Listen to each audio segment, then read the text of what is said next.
ভিতরে দেওয়া হয়। কবরের আযাব সম্পর্কে, কবরের শাস্তি সম্পর্কে যদি তোমরা জানতে, যদি তোমরা বুঝতে, তাহলে তোমাদের আত্মীয় স্বজনদেরকে তোমরা কবরে রাখতে না, পচে গলে দুর্গন্ধ হয়ে যেত, তাহলেও তোমরা জমিনের উপর রেখে দিতে।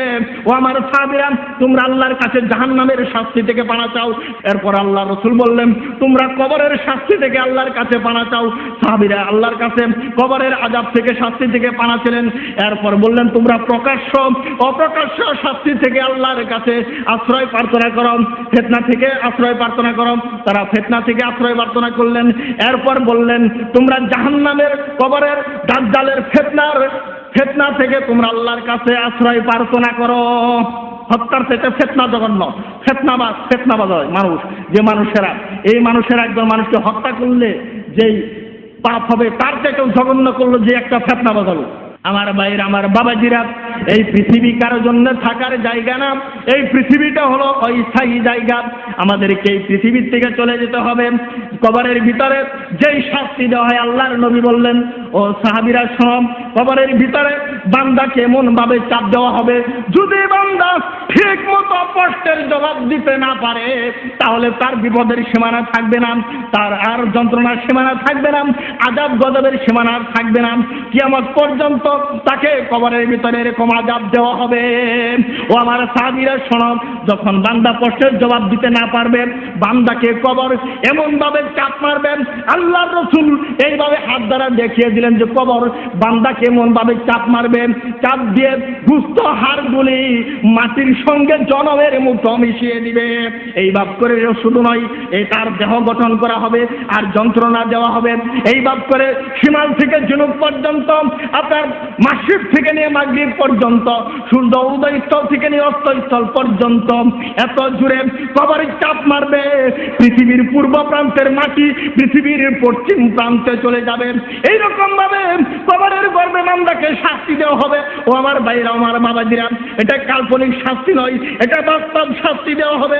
যেরকম মানুষ ঘুমিয়ে যায়, ঘুম থেকে চেতন হয়, মানুষটাকে এইভাবে জাগ্রত করা হবে। আল্লাহর রাসূল সাল্লাল্লাহু আলাইহি সাল্লাম বললেন, যখন মুমিন বান্দা কবরের ভিতরে জাগ্রত হয়, মুমিন বান্দার সামনে এরকম একটা দৃশ্য ফিট করা হয়।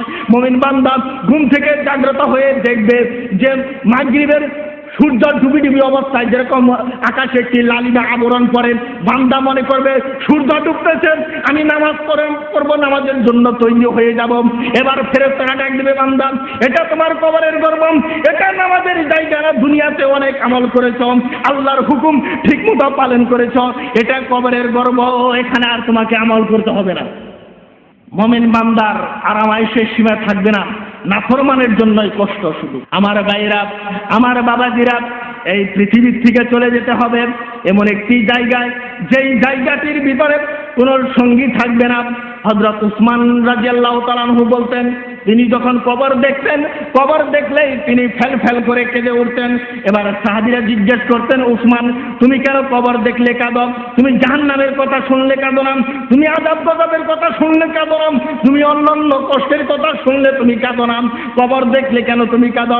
এবার উসমান রাদিয়াল্লাহু তাআলা আনহু জবাব দেয়, হে আমার সঙ্গীরা, ও আমার সাহাবী ভাইরা, শোনো, এই কবর এমন একটি জায়গা, যেই জায়গাটা আমার সঙ্গে কোনো সঙ্গী থাকবে না, কোনো সাথী থাকবে না। হাসরের মাঠে আমার সাথে হাজার হাজার লক্ষ লক্ষ মানুষ থাকবে, কিয়ামতের দিন আমার সঙ্গে লক্ষ লক্ষ মানুষ থাকবে, জান্নাত জাহান্নামের ভিতরেও মানুষ থাকবে। এবার কবরের ভিতরে আমি একা থাকবো, আমার সঙ্গে আর কেউ থাকবে না।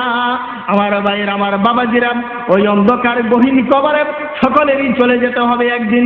ওই গহীন কবরে আমরা যাওয়ার জন্য প্রস্তুতি নেই। আমাদের প্রস্তুতিটা হলো আমল। যদি খারাপ আমল হয়, তাহলে তার সাথে খারাপের শুরুত নেবে, একটা খারাপ মানুষের শুরুত নেবে। আর যদি ভালো আমল হয়, তাহলে সুন্দর সুশ্রী চেহারা একটা মানুষ কবরের ভিতরে তার বডিগার্ড হিসাবে কিয়ামত পর্যন্ত থাকবে। ধরে বলেন সুবহানাল্লাহ।